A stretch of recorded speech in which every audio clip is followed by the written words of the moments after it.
What is up, guys? It's RSC6414 here, back with another video. This time I'll be reviewing WWE Monday Night Raw. It just ended about 10 minutes ago. Overall, I gotta say this Raw was pretty good. We had the main event match headlining Raw was Randy Orton versus Daniel Bryan. We had some 3-on-3 tag matches, and we had some Divas action and segments as usual. So a decent Raw and pretty good stuff. So let's go ahead and get to the review.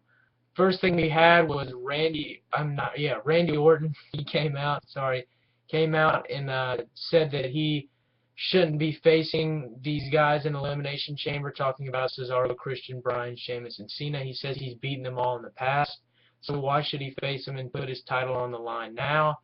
He says that he should be talking about Batista. He calls Batista out, but Stephanie McMahon and Triple H come out.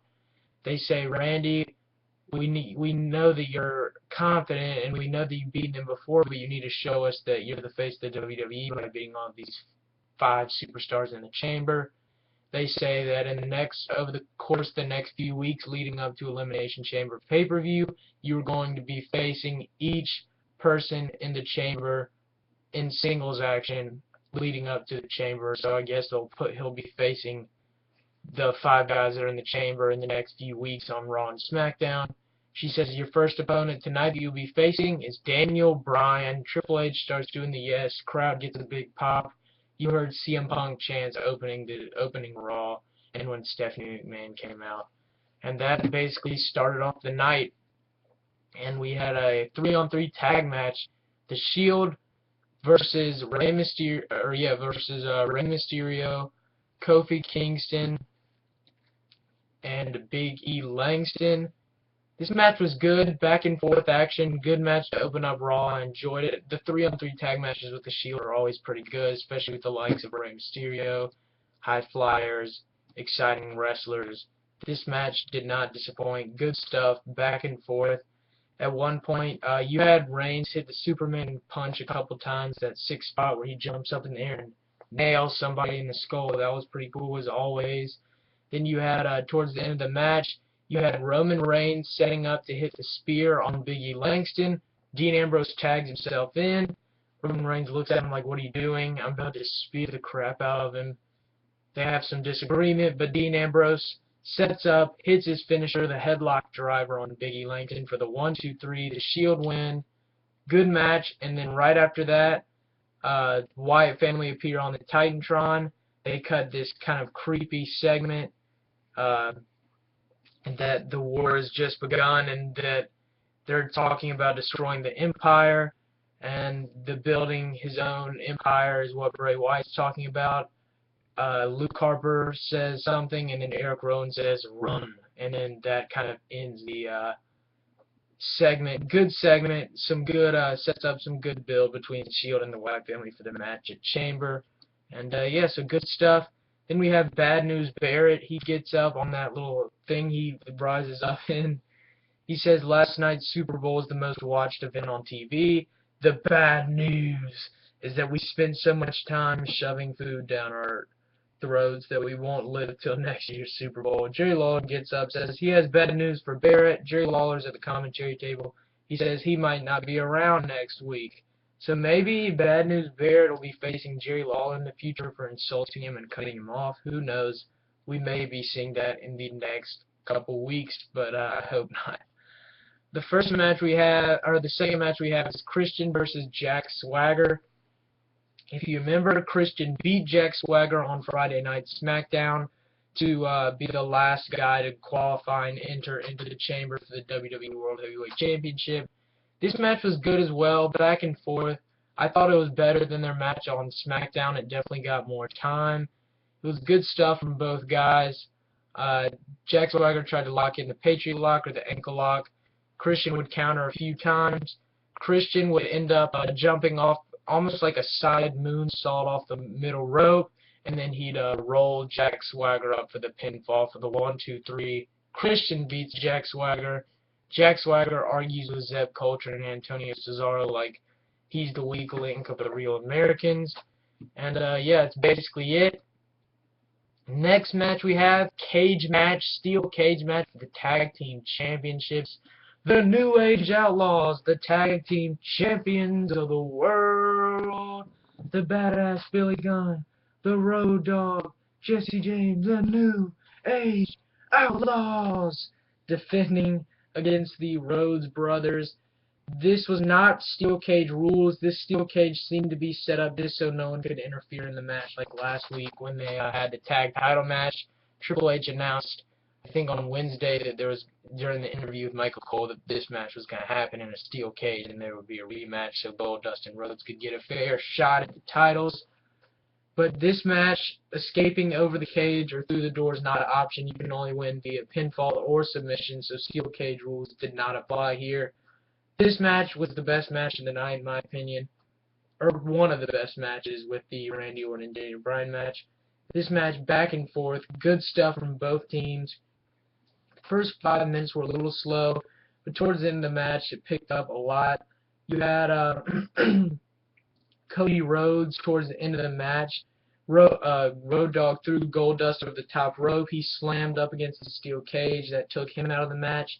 Cody Rhodes climbs to the top of the steel cage, does a moonsault off the top of the steel cage, kind of like Kurt Angle did to Bobby Roode a couple Thursdays ago on Impact.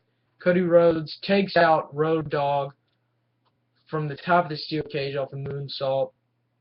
He hits Road Dogg with the moonsault off the top of the steel cage. When Cody Rhodes is getting up, Billy Gunn hits his finisher, the famouser on Cody Rhodes. 1, 2, 3. The New Age Outlaws retain the tag title belts and are still your tag team champions. We figured that the New Age Outlaws would retain here. It really wouldn't make much sense since they just won the tag belts at the Rumble a couple weeks ago. It really wouldn't make sense for them to lose the belts here. But good match, good action, and yeah, I really enjoyed this match, and we'll see where they go from here. The next match we have Titus ONeil. First time in singles action in a while without Darren Young in his corner. As you remember, Titus ONeil turned on Darren Young on SmackDown. The primetime players are no more. Titus ONeil facing Zack Ryder in singles. It's the first time we've seen Zack Ryder in a while, so a Zack Ryder sighting.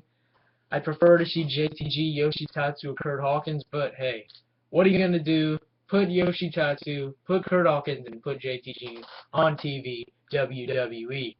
But enough of me ranting about that. This match was a squash match just to get Titus ONeil over as a heel. We'll probably be seeing some squash matches for the next few weeks for Titus ONeil. And sadly, he'll probably go into obscurity. Or maybe, I'm hoping maybe they give Titus ONeil a push and maybe he can win like a mid-card title belt. That'd be pretty cool to see him feud with somebody like Big E Langston. Or, yeah, so I think that'd be cool to have Titus ONeil be a mid-card champ, but who knows? I don't see it happening, to be honest. But Titus ONeil hits the Clash of Titus on Zack Ryder for the 1, 2, 3. Titus ONeil picks up the win. Squash match, nothing much here, but it'll be interesting to see. I'm guessing for the next 3 or 4 weeks we'll have Titus ONeil squashing guys, but it'll be interesting to see what they do from there. If they'll push him, or if we'll go into obscurity, kind of like Shad did when they feuded with JTG. You never saw him again, then he would eventually get released. The next thing we had, a dance-off. It originally looked like Santino Marella versus Fandango, but he brings in Emma. Santino Marella came back for the first time in a while. I was glad to see him. But he brings in Emma, the girl who was holding up the Evolution signs, imitating signs, past couple weeks on WWE shows. She's a great wrestler or I wouldn't say great, but she's a good wrestler, Divas wrestler from NXT, one of the better ones, I think. She's been in NXT for a while, so it's kind of stupid that the first thing they have her in is a dance-off. She does her Emma dance and then beats Summer Rae in the dance-off. So Emma defeats Summer Rae in the dance-off. Whatever. I'm tired of seeing these dance-offs. We watch wrestling to watch wrestling, not to see dance-offs. But we've seen too many, if you ask me. In the past we've seen Fandango, tons of funk, Funkadactyls. We've seen too many dance-offs. I'd just rather just see them wrestle, but that's just me. So a whatever segment, probably my least favorite part of the whole show. But welcome, Emma. I hope you can get in the ring and actually wrestle instead of having dance-offs. Next match we had, Sheamus versus Axel. This match was pretty good. I wasn't expecting too much from it going in. This match got some decent amount of time, probably 8 or 10 minutes. Sheamus ends up hitting the brogue kick on Curtis Axel for the 1-2-3, but this match was good. I enjoyed it. It exceeded my expectations, especially the length of it. And yeah, so a good match, good stuff from both guys. Sheamus picks up the win via brogue kick. Now we have Batista coming out to the ring. They said earlier on the night that Batista was going to come to the ring to address who he was going after in the to face. Batista comes out to the ring. He starts talking, and then Alberto Del Rio comes out, interrupts him. If you remember, Batista eliminated Alberto Del Rio in the Royal Rumble, and leading up to the weeks before Batista was coming to the WWE, Del Rio was talking trash to him. So Del Rio comes back down to the ring. He talks trash to Batista. He says, "Oh, while the past 4 years, while you've been sitting on the couch, I've been winning major titles like the World Heavyweight Championship and the WWE Championship." Batista's kind of like, yeah, whatever, kind of like, yeah, you're right. He really wasn't sitting on his couch, obviously, but, you know, I mean, he wasn't in a wrestling ring, but he was in a MMA ring, I guess. But this was a good segment, I thought. Del Rio slapped Batista across the face. And Batista looked like he was about to Batista bomb Del Rio. Del Rio countered and rolled out of the ring and evacuated up the entrance ramp. And they were just kind of staring each other down. That ended the segment. So I wouldn't be surprised if we eventually see Batista versus Alberto Del Rio in an Elimination Chamber singles action.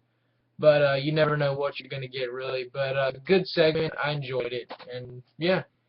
So it good sets up maybe a potential match in the next few weeks or at the Chamber. So we'll see. The next match we had was a 3-on-3 tag match. The Wyatt family, Eric Rowan, Luke Harper, and Bray Wyatt versus Xavier Woods, Dolph Ziggler, and R-Truth. This match was kind of short, 5-6 minutes, kind of like a squash tag match just to get the Wyatt family over here. You have Ziggler hit a vicious DDT at one point and gets a 2 count. Because Eric Rowan made the save. Xavier Woods takes out Eric Rowan. Then Xavier Woods gets taken out by Bray Wyatt. Then Dolph Ziggler comes out and sends Bray Wyatt over the top rope. And he turns around and Luke Harper hits him with that vicious discus lariat. Nails him with the clubbing clothesline. Luke Harper tags Bray Wyatt back in, who hits the sister Abigail on Dolph Ziggler for the 1-2-3. Eric Rowan, Luke Harper, and Bray Wyatt of the Wyatt family win the match. Then Rollins, Reigns, and Ambrose get on the Titantron. Ambrose is like, ooh, scary, spooky.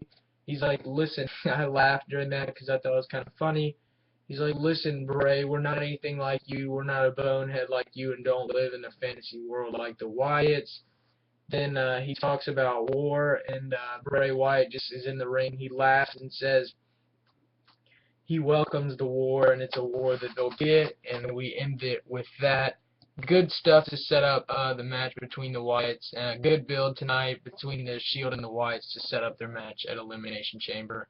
I'm sure we'll be seeing this build for the next few weeks, so much anticipated match. I cannot wait to see them in the same ring facing each other 3-on-3.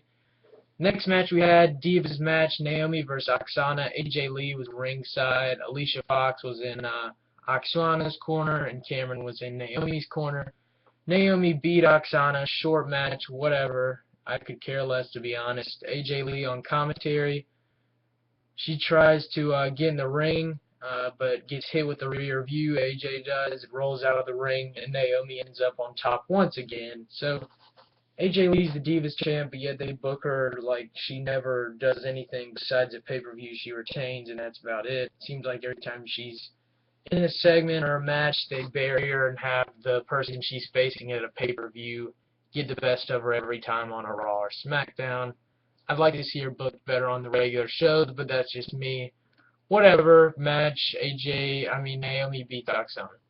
And then we've got our main event match, Daniel Bryan versus Randy Orton. Good match, back and forth action. I thought this, along with the tag team title match between the New Age Outlaws and Cody Rhodes and Goldust, I thought this match was very good like that one. This was better than their matches on pay-per-view last year when they were feuding, Daniel Bryan and Randy Orton, to be perfectly honest with you. I thought this match was better than all their matches they had on pay-per-view last year. This match was good. A lot better than Night of Champions and Hell in a Cell, if you ask me. Back and forth, good stuff. This match got about, I'd say, a good 20-25 minutes, kind of like a pay-per-view time length. Probably 20 minutes, I'd say, 20-minute range. But this match was back and forth. Towards the end of the match, Corporate Kane comes down to the ring. Daniel Bryan knocks him off the ring apron.